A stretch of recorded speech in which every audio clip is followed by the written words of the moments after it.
Mesdames et Messieurs, Congolaises et Congolais, chers membres de la presse, en moins d'une semaine, les forces sociales et politiques ont pris la mesure de l'importance à communiquer pour une seconde fois à la population congolaise et à l'opinion internationale à propos de la tenue de la Grande Marche pacifique et populaire.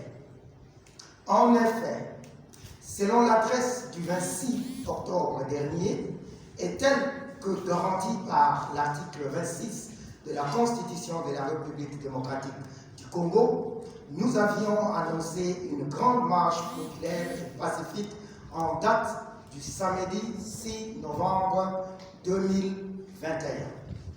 Malheureusement, quelle n'a pas été notre indignation d'apprendre que d'autres organisations, avec l'intention manifeste de nuire, ont organisé en même date une marche sur toute l'étendue de la ville de Kinshasa.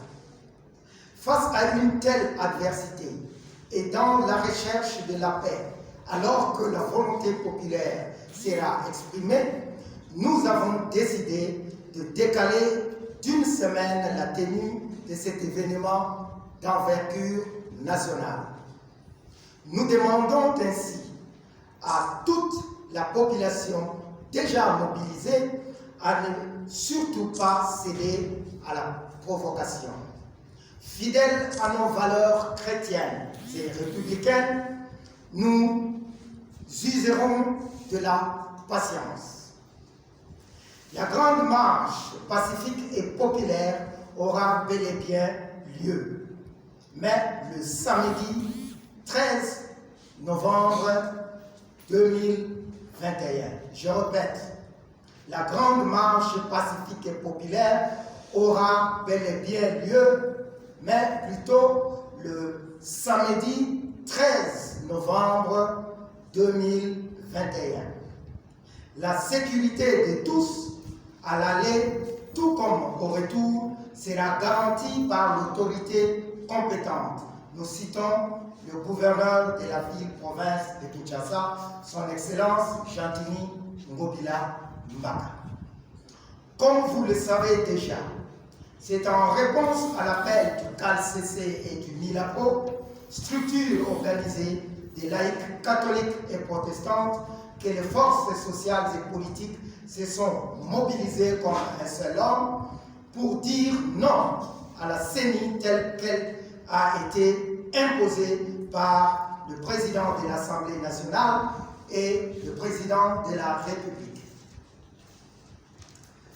Nous sommes mobilisés pour faire échec à l'escroquerie durable.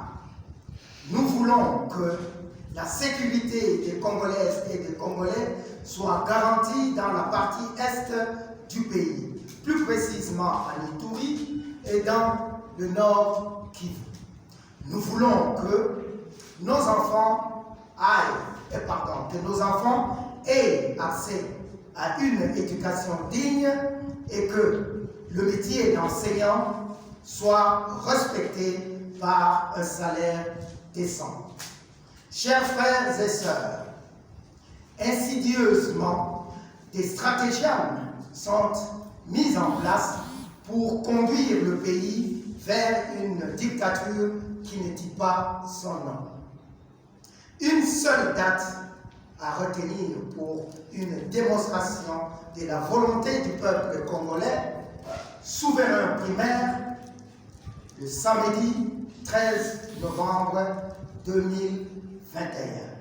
Que vive la République démocratique du Congo, que Dieu bénisse la République démocratique du Congo.